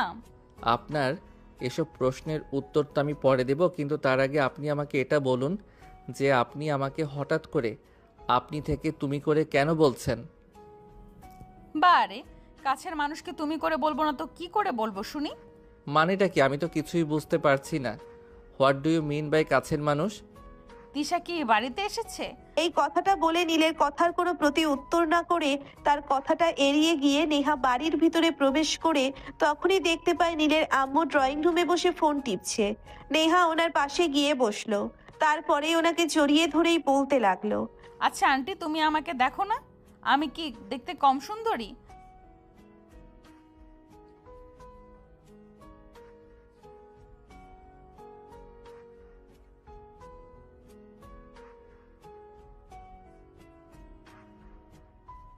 আসলে আন্টি, কিছু মানুষের চোখের সামনে দিয়ে ঘুরে বেড়ালেও মানুষগুলো নাকি আমাকে দেখতে পায় না।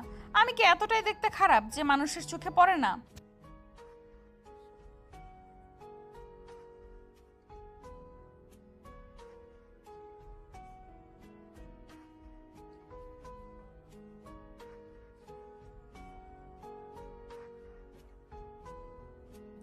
আছে আছে আন্টি, এমন অনেক মানুষ আছে যারা আমাকে এই কথাগুলো বলে।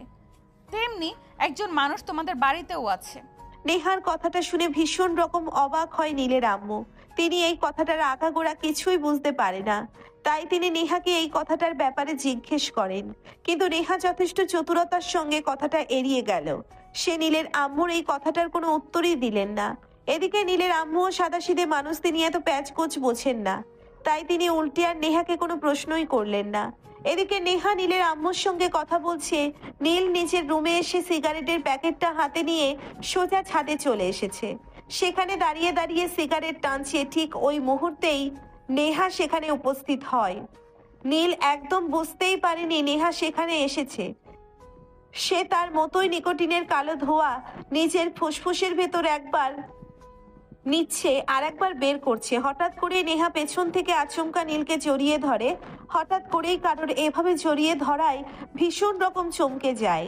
নীল হাতের সিগারেটটা ছুঁড়ে ফেলে দিয়ে একেবারে চিৎকার দিবে দিবে এমন অবস্থায় বলতে থাকে, কে কে এখানে? তখনই একটা ভিলেন মার্কা হাসি দিয়ে নেহা নীলকে বলতে থাকে, আচ্ছা, আপনার সমস্যাটা কি? আমি তো সেটাই বুঝতে পারি না। এই তো আপনি আমাকে তুমি করে বলছেন, এই তো আপনি করে এইবার আমার পার্সোনাল ব্যাপারে নাক গলাচ্ছেন। আসলে আপনার উদ্দেশ্যটা কি বলুন তো শুনি। দেখুন, অনেক দিন ধরে ধৈর্য ধরেছি, অনেক সহ্য করেছি। আমি আর সহ্য করতে পারছি না। আমার মনের কথা আমি বেশি দিন লুকিয়ে রাখতে পারি না, তাই আজ আমি আমার মনের কথা প্রকাশ করতেই এখানে এসেছি। এক নিঃশ্বাসে কথাগুলো বলে নেহা, আর তখনই নীল নেহাকে বলতে থাকে, আরে এই যে ম্যাডাম, এভাবে কেউ কথা বলে নাকি? আপনি আস্তে আস্তে ধীরে সুস্থে কথা বলুন। আমি তো আর পালিয়ে যাচ্ছি না, এখানেই দাঁড়িয়ে আছি, আর আমার কান দুটোও সম্পূর্ণ ঠিক আছে। আপনি কখন কোন দিক দিয়ে পালিয়ে যান তার কোনো ঠিক ঠিকানা নেই। আপনাকে নিয়ে আমি অল টাইম আতঙ্কে থাকি। মানেটা কি? আমার মাথায় কিছু ঢুকছে না, প্লিজ টেল মি সামথিং। আসলে I mean I love you. What? আপনার কি মাথা খারাপ হয়ে গেছে? No, I am always all right. কিন্তু অ্যাজ এ ডক্টর আমার মনে হয় আপনার মাথায় প্রবলেম আছে। আপনি একজন সাইকোলজিস্ট দেখান। সেই সাইকোলজিস্ট যদি আপনি হন, তাহলে আপনাকে আমি দেখতেই পারি, তাহলে আমি দেখাতেই পারি। আপনি ছাড়া অন্য কোনো ডাক্তারকে আমি দেখাতে পারবো না। এই প্লিজ আপনি এখান থেকে যান তো, আমি আপনাকে সহ্য করতে পারছি না। Please leave me alone. সেটা বললেই তো হবে না। আমি আপনাকে এত সহজে একা ছেড়ে যাচ্ছি না, কারণ ভালোবেসেছি আপনাকে। নেহা এক একটা কথা বলছিল আর নীলের রাগ যেন ততই বেশি বেড়ে যাচ্ছিল। সে কোনোভাবেই নিজেকে কন্ট্রোল করতে পারছে না। মনে হচ্ছিল যেন এখনই নেহাকে ধরে কিলিয়ে একদম শেষ করে দেয়, কিন্তু এটা তো সম্ভব না। একটা মেয়ের গায়ে হাত তোলা বোকামি ছাড়া আর কিছুই না। তাই সে নিজের রাগ কন্ট্রোল করার সর্বোচ্চ চেষ্টা চালাচ্ছে, কিন্তু কোনোভাবেই সেটা সম্ভব হয়ে উঠছে না।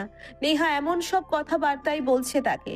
এক পর্যায়ে তো নেহা বলেই ফেললো, দেখুন, আমি শুনেছি আপনার বিয়ের কথাবার্তা চলছে, কিন্তু আমি আপনাকে না দেখে আপনার ছবি দেখেই পছন্দ করে ফেলেছিলাম। এখন আপনি আমাকে ফেলে অন্য কাউকে বিয়ে করে নেবেন, এটা আমি কোনোভাবেই মানব না। এই যে দেখুন কে আপনি আর আপনার ফ্যামিলি ব্যাকগ্রাউন্ড কি সেটা আমি সত্যিই জানি না। যদিও আপনি আমার ছোট বোনের বান্ধবী, তাই একটা কথা মাথায় ভালোভাবে ঢুকিয়ে নিন। আপনার মতো একটা সাইকো মেয়েকে আমি কোনোদিনই বিয়ে করব না, আর আমার ফ্যামিলিও আশা করি এই ব্যাপারটা নিয়ে কোনো কথা বলবে না। আপনি তো করবেন ভালো করবেন, আর আপনার ফ্যামিলিও আমাকে আপনার বউ বানাবে। আপনি মিলিয়ে নিন, আমি বলে দিলাম। ওকে ফাইন, সময় হলে দেখা যাবে। এই বলে নীল নেহাকে আর কোনো কথা বলার সুযোগ না দিয়ে সেখান থেকে নিজের রুমে চলে আসলো, আর দরজাটা লাগিয়ে দিয়ে বিছানায় শুয়ে ফোন টিপতে লাগলো। আর ঠিক ওই মুহূর্তেই তার ব্রিটিশ গার্লফ্রেন্ড তাকে ফোন করে সেই ফোনটা রিসিভ করে বেশ কিছুক্ষণ কথা বলে, আর তারপর এই কলটা কেটে দিয়ে সে একটু ঘুমানোর চেষ্টা করে। এদিকে নীল বাড়িতেই রয়ে যায়। এদিকে নীল বাংলাদেশে আসার পর থেকে সারাদিন বাড়িতেই রয়ে যায়, কারণ সেই ছোটবেলায় বলতে গেলে প্রায় 8 বছর আগে বাংলাদেশ থেকে বাইরে চলে গেছে। এখন বাংলাদেশের আর সেরকম কোনো বন্ধু বান্ধবও নেই। যারা ছিল তারা বিয়ে শাদী আর বউ বাচ্চা নিয়ে ব্যস্ত সময় পার করছে। কিন্তু এদিকে নীল সবে মাত্রই পড়াশোনার শেষ পর্যায়ে, আর তখনই তার বোনের বিয়ের জন্যে তাকে বাংলাদেশে আসতে হয়েছে। এই তো 1 মাসের ছুটিতে আছে, তারপর আবারও লন্ডন চলে যাবে। তারপর হয়তো সেখানে চাকরি বাকরি নিয়ে ব্যস্ত হয়ে যাবে। আর সেই জন্যেই তার মা বাবা চাইছিল এবার বিয়ে করিয়ে বউটাকে সঙ্গে দিয়ে দিতে। একা একা ছেলে আর কত প্রবাস জীবন কাটাবে। কিন্তু বেশ কয়েকটা মেয়ের সঙ্গে দেখা সাক্ষাৎ হলেও তাদেরকে কোনোভাবেই পছন্দ হচ্ছিল না নীলের আম্মুর, তাই বিয়ের সম্বন্ধটাও তাড়াতাড়ি হয়ে উঠছিল না। এদিকে প্রায় 1 সপ্তাহ পর একটা মেয়ের পরিবারের সঙ্গে কথাবার্তা বলে বিয়ের দিন তারিখ প্রায় ফাইনাল হয়ে যায়, আর সেই জন্যেই তিশা তার বাবার বাড়িতে আসে। আর নীলের বিয়ের কথা শুনে নেহা তো একদম পাগল প্রায় অবস্থা হয়ে যায়। সে কি করবে কিছুই বুঝে উঠতে পারে না, তাই সে পাগলের মতো ছুটে তিশাদের বাড়িতে চলে আসে। তিশা তখন তাকে বলতে থাকে, দেখ দোস্ত, পাগলামো করিস না। এখানে পাগলামি করে আর কোনো লাভ হবে না। যখন সময় ছিল তখন আমি তোকে বলেছিলাম, কিন্তু তখন তুই কিছুই করতে পারিসনি।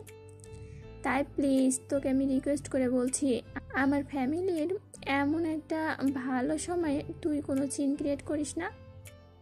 দেখ, আমার এতদিনের স্বপ্ন এভাবে ধুলোর সঙ্গে মিশে যাবে, আমি সেটা বসে বসে দেখবো, এমনটা তো কখনোই হতে পারে না। তোর ভাইকে আমি ভালোবেসেছি, আর তোর ভাইকে যদি কেউ বিয়ে করে সেটা আমি। দেখ বান্ধবী, তোকে আমি রিকোয়েস্ট করে বলছি, এখানে আমার ফ্যামিলির মান সম্মান জড়িয়ে আছে, তাই তুই প্লিজ এমন কিছু করিস না যাতে আমার ফ্যামিলির মান সম্মান নষ্ট হয়। সরি বান,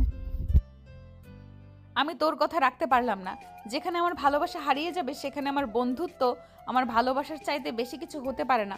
সো প্লিজ আমাকে মাফ করে দিস, তোদের কথা আমি চিন্তা করতে পারলাম না। এই বলে নেহা সেখান থেকে সোজা নীলের রুমে চলে গেল। নীল তখন নিজের রুমে শুয়ে শুয়ে নিজের ব্রিটিশ সিটিজেন গার্লফ্রেন্ডকে ঠকিয়ে মা বাবার পছন্দ করা মেয়েকে বিয়ে করতে চলেছিল। আর ঠিক এই মুহূর্তেই সেখানে নেহা বলতে থাকে, শুনুন, আপনার মতো বদমাইশ ছেলে আমি জীবনে 2টা দেখিনি, যেখানে একটা ব্রিটিশ মেয়ের সঙ্গে আপনি প্রেম করেন, আর আমি বাংলাদেশি সুন্দরী শিক্ষিতা বড়লোক বাবার মেয়ে হয়ে আপনাকে ভালোবাসি আর পছন্দ করি, সেখানে আপনি আমাকে পাত্তা না দিয়ে আপনার মা বাবার পছন্দ করা মেয়েকে বিয়ে করতে চলেছেন। হ্যাঁ, এটাই তো আমাদের মতো বাঙালি ছেলেদের কাজ। আমরা বিদেশে পড়াশোনা বা চাকরি বাকরি করতে চাই, সেখানে থেকে বিয়ে করে বউ নিয়ে দেশে আসার জন্য নয়। কারণ আমাদের মা বাবারও একটা স্বপ্ন আছে, তারা আমাদেরকে দেখে শুনে দায়িত্ব নিয়ে তাদের পছন্দ মতো মেয়েদের সঙ্গে বিয়ে দেবে। তাহলে আমরা কেন আজও তাই মা বাবার মনে কষ্ট দিয়ে ব্রিটিশ জাতিকে কোনো মেয়েকে বিয়ে করতে যাব বলেন? তো ঠিক আছে, না হয় এটা মেনে নিলাম, কিন্তু তাই বলে আপনি আমার মতো শিক্ষিত সুন্দরী বড়লোক বাবার আদরের দুলালিকে কিভাবে অ্যাভয়েড করতে পারেন? কারণ আপনি একটা সাইকো, আপনার মাথায় সমস্যা আছে। আপনার মতো মেয়েকে কেউ বিয়ে করবে না। কিন্তু আমি যদি বলি আপনাকে বিয়ে করতেই হবে, তখন আপনি কি করবেন? আমাকে পাগল কুকুর কামড়ায় না যে আপনার মতো একটা সাইকো মেয়েকে বিয়ে করতে হবে। আপনাকে সাইকো মেয়েকেই বিয়ে করতে হবে এবং এই সাইকো মেয়েটাকেই বিয়ে করতে হবে, অ্যান্ড দ্যাটস মাই চ্যালেঞ্জ। কিন্তু নীল নেহার সেসব কথার কোনো পাত্তাই দিল না। সে মোবাইলটা হাতে নিয়ে ফেসবুকিং করতে লাগলো। এদিকে নীলের বিয়ের ডেট ঘনিয়ে আসছিল। এই তো আর দুদিন পরেই তার বিয়ে। নেহা কি করবে কিছুই বুঝে উঠতে পারছিল না, তার মাথা কোনো কাজ করছিল না। সেই নীলকে নিজের চোখের সামনে হারিয়ে ফেলবে এটা কোনোভাবেই মেনে নিতে পারছিল না। তাই তো নেহা সেদিন হুট করে নীলের বাবার কাছে গিয়ে বলতে লাগলো, আঙ্কেল প্লিজ, আপনারা সবাই মিলে আমার এত বড় সর্বনাশ করবেন না। আমি আপনাদের কাছে রিকোয়েস্ট করছি, প্লিজ আপনারা আমার সন্তানের বাবাকে আমার এবং আমার সন্তানের কাছ থেকে কেড়ে নেবেন না। এমন একটা পরিস্থিতির জন্য কোনোভাবেই প্রস্তুত ছিল না নীলের পুরো পরিবার। নেহার এমন কথা শুনে সবাই একদম হতভম্ব হয়ে গেল। তারা এই কথার আগাগোড়া কোনো কিছুই ভেবে পাচ্ছিল না। তাই নীলের আব্বু নেহাকে বলতে থাকে,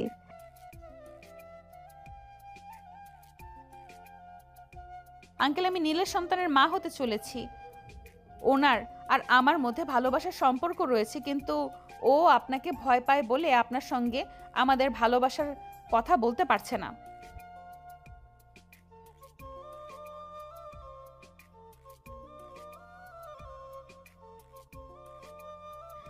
না আঙ্কেল, আমি কোনো মিথ্যা কথা বলছি না, একদম সত্যি কথাই বলছি। আপনার ছেলে দেশে এসেছে প্রায় 1 মাস, আর আমাদের সম্পর্কের বয়স প্রায় 2 বছরের বেশি। আমরা দুজনে আগে থেকে ঠিক করে রেখেছিলাম দেশে আসার সঙ্গে সঙ্গে আমরা ফিজিক্যাল রিলেশন করব, আর তারপরে সেখান থেকে আমি প্রেগনেন্ট হয়ে যাই। কিন্তু এখন আপনার ছেলে আপনাদের চাপে পড়ে আমাকে ফেলে অন্য একটা মেয়েকে বিয়ে করতে চলেছে। প্লিজ আপনারা এটা করবেন না। এমন কথা শুনে নীলের মা বাবা তারা কোনোভাবে এটা বিশ্বাসই করতে চায় না তাদের ছেলে এটা করেছে বা এমন কিছু করতে পারে। তাই তিনি নিজের ছেলেকে ড্রয়িং রুমে ডেকে নেয় আর বলতে থাকেন,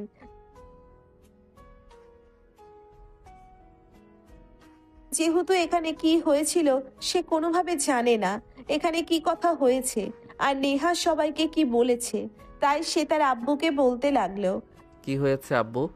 আমি তো কিছুই বুঝতে পারছি না। এই মেয়েটা তোমাদেরকে কি বলেছে? বলতে সবকিছু নীলের আম্মু নীলকে খুলে বলল।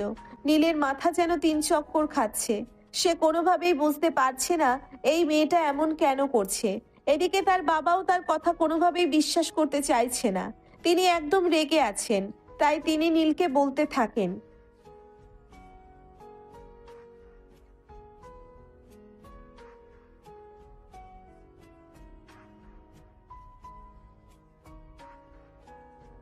আব্বু প্লিজ তুমি আমার কথা শোনো আর বিশ্বাস করো, এই মেয়েটার সঙ্গে আমার কোনো সম্পর্ক নেই। আর আমার কথা যদি তোমার বিশ্বাস না হয় তাহলে তুমি এই কথাটা তোমার মেয়েকে জিজ্ঞাসা করে দেখতে পারো। তখনই আরো বেশি গায়ে নীলের তখনই আরো বেশি রেগে যায় নীলের আব্বু। তিনি নিজের ছেলেকে ধমক দিয়ে বলতে থাকেন,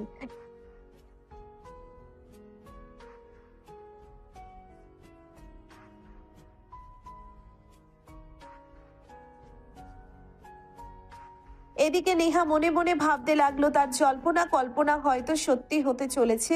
তাই সে তার অভিনয়ের মাত্রাটা আর একটু বাড়িয়ে দিল।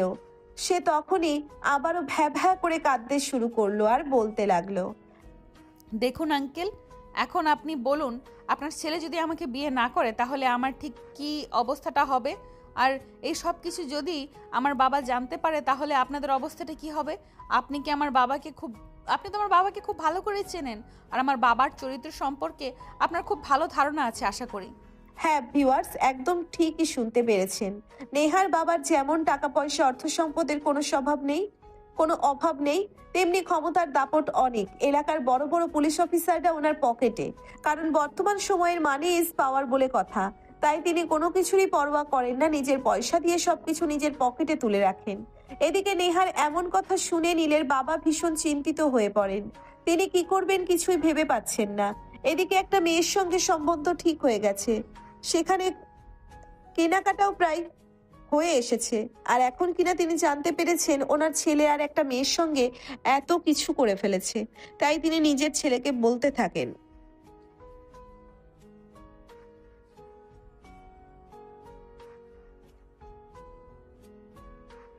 প্লিজ বাবা বিলিভ মি, আমি এমন কিছুই করিনি যাতে তোমার মান সম্মান নষ্ট হতে পারে। মেয়েটা মিথ্যা কথা বলছে।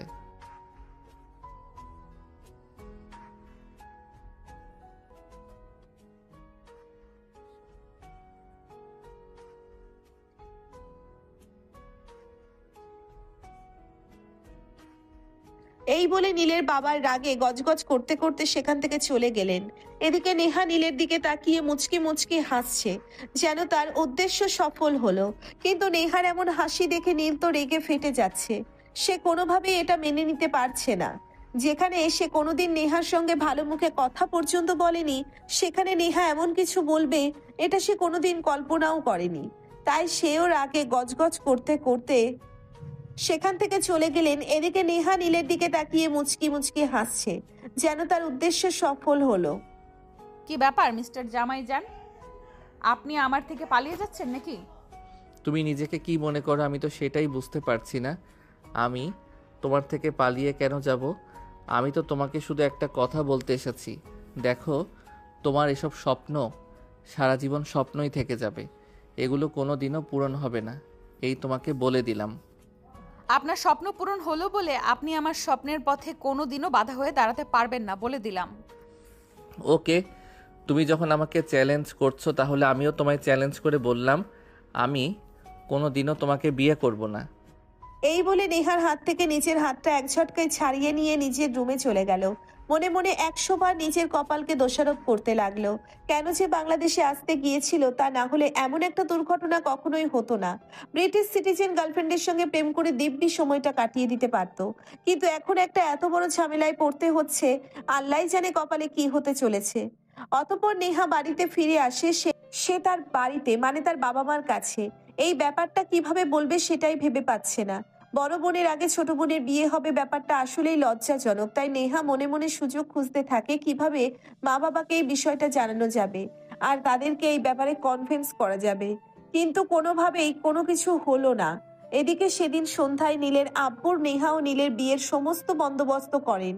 যদিও বিয়েটা দুদিন পরে হওয়ার কথা ছিল, কিন্তু নীলের বাবা কোনো রিস্ক নিতে চাইলেন না। যদি ছেলে বাড়ি থেকে পালিয়ে যায় তাহলে ওনাকে জেলে যেতে হবে। বর্তমান বাজারে চাকরির যে দাম, বউ হারালে বউ পাওয়া যাবে, কিন্তু চাকরি হারালে চাকরি পাওয়া যাবে না। তাই তিনি ব্যবসাটাকে কেউ বাঁচাতে চেয়েছেন, আর সেই জন্যই তিনি এই সিদ্ধান্ত নিয়েছেন। যাই হোক ভিউয়ার্স, আমরা কথা না বাড়িয়ে গল্পে ফিরে আসি। নেহা যখন বিয়ে করতে আসে তখন নিজের পরিবার থেকে নেহার কোনো গার্ডিয়ানকে খোঁজ হয়, কিন্তু নেহা তখন পরিষ্কারভাবে জানিয়ে দেয় এসব কিছু জানার পর তার ফ্যামিলি থেকে কোনো মানুষ কখনোই আসবে না। তাই নীলের বাবা নিজেই দায়িত্ব নিয়ে দুজনের বিয়ের সাক্ষী হয়ে নেহার সঙ্গে নীলের বিয়ে দিয়ে তাকে বাড়ির বউ বানিয়ে রেখে দেন। এদিকে নেহা এই ব্যাপারটা নিয়ে যথেষ্ট খুশি থাকলেও নীল কোনোভাবেই খুশি হতে পারছিল না, কারণ নেহার সঙ্গে তার জোর করে বিয়ে দেওয়া হয়েছে, তাই সে এটা কোনোভাবেই মেনে নিতে পারছে না। বিদেশ ফেরত একজন যুবকের সঙ্গে কেউ এমন কোনো কাজ করতে পারে, এটা তার ধারণার বাইরে ছিল। তাই সে রুমের ভিতর একা একা চুপচাপ বসে আছে। রাতের খাওয়া দাওয়া শেষ হলে রাত প্রায় 10টার মতো বাজে দিয়ে গেল। নীল তখন ব্যালকনিতে দাঁড়িয়ে সিগারেট খাচ্ছে। নেহা রুমের ভিতর প্রবেশ করে নীলের আম্মু সেখান থেকে চলে যাওয়ার পর সঙ্গে সঙ্গে রুমের দরজাটা লাগিয়ে দিল, আর তারপরেই নীলের সামনে দাঁড়িয়ে বলতে লাগলো, কি ব্যাপার হিরো, কেমন দিলাম তোমাকে? বলেছিলাম ভালোই ভালোই আমাকে বিয়েটা করে নিতে, কিন্তু তুমি তো সেটা করলে না। এখন কেমন লেগেছে বলো? তুমি এটা আমার সঙ্গে একদমই ঠিক করলে না। তোমার কাছ থেকে এটা আমি কখনোই আশা করিনি। কেন করেছো তুমি আমার সঙ্গে এরকমটা বলো? কি করব, আমি তোমার ছবি দেখে তোমাকে ভালোবেসে ফেলেছিলাম। তোমাকে ছাড়া আর আমি থাকতে পারছি না, তাই আমাকে একটু ছলনার আশ্রয় নিতে হলো। তুমি যদি আমাকে পাত্তা না দিতে তাহলে এটা কখনোই হতো না। তুমি কি ভেবেছো এসব কিছু করার পর আমি তোমাকে মেনে নেব? কখনোই না। তোমার সঙ্গে কি হতে চলেছে সেটা তুমি কখনো কল্পনাও করতে পারবে না। শুধু একটু অপেক্ষা করো, আমাকে লন্ডন ব্যাক করতে দাও।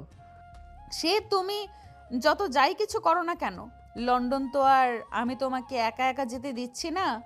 তোমাকে আমার সঙ্গেই যেতে হবে। আর যখন একবার তোমার জীবনে আমার এন্ট্রি হয়ে গেছে, তখন আজীবন তোমাকে আমার সঙ্গেই থাকতে হবে।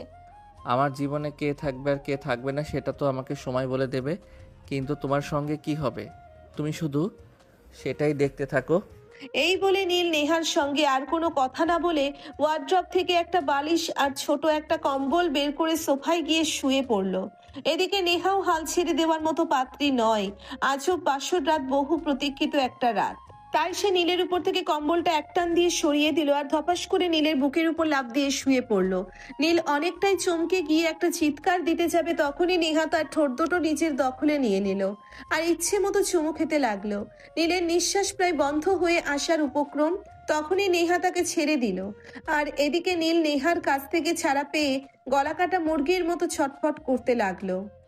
আর তারপরেই সে নেহাকে বলতে লাগলো, এটা কোন ধরনের অসভ্যতামি? আমি তো কিছুই বুঝতে পারছি না।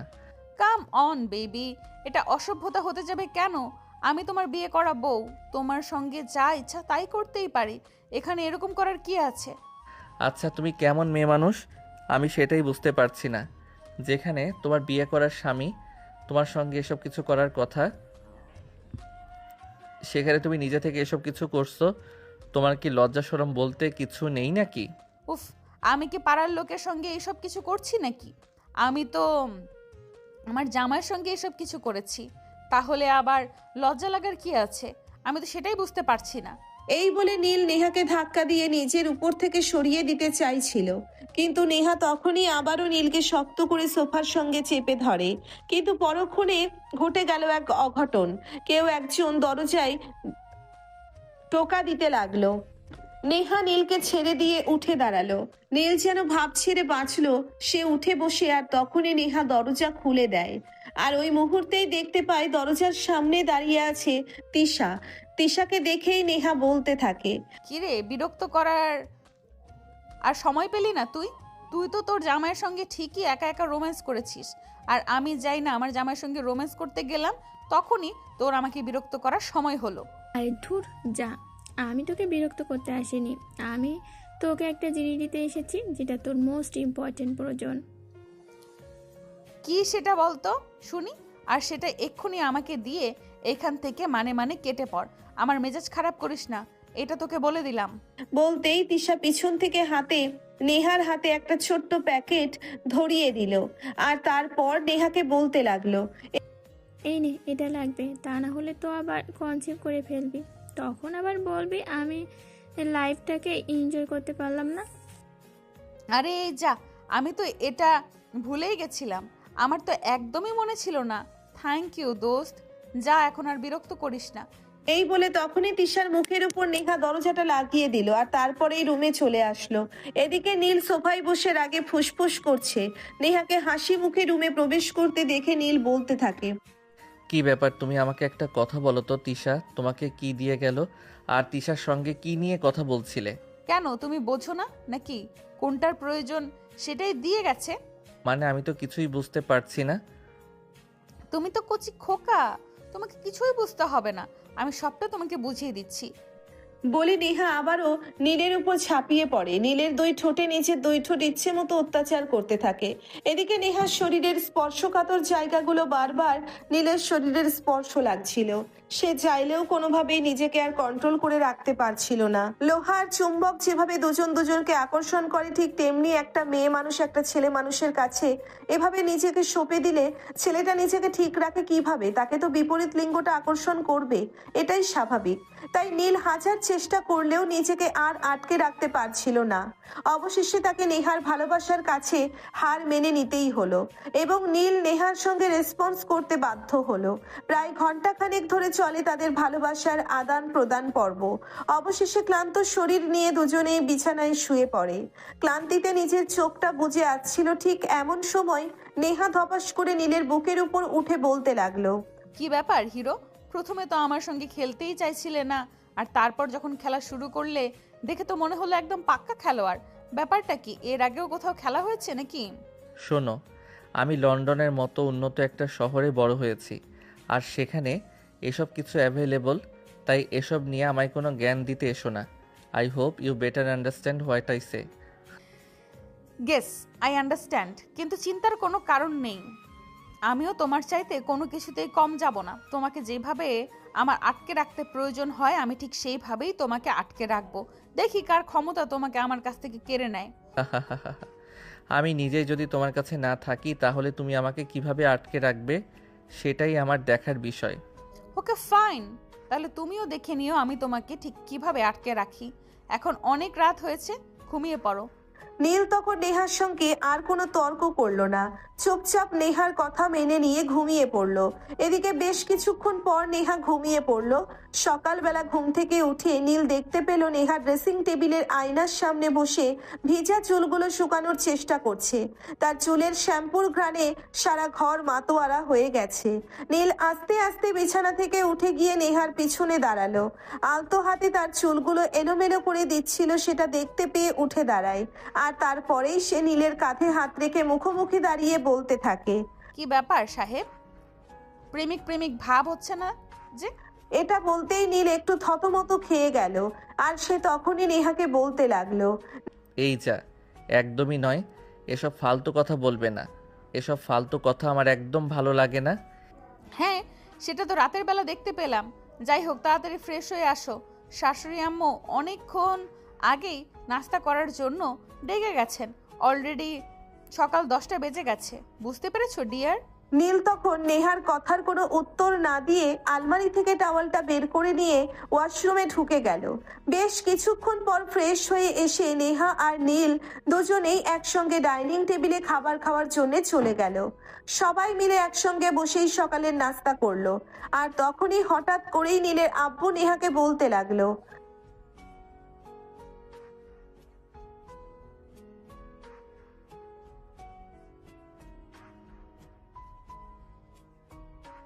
কথাটা বলার সামনে বলাতেই নেহা যতটা না বেশি লজ্জা পাচ্ছিল, ততটাই বেশি অপরাধ বোধ কাজ করছিল।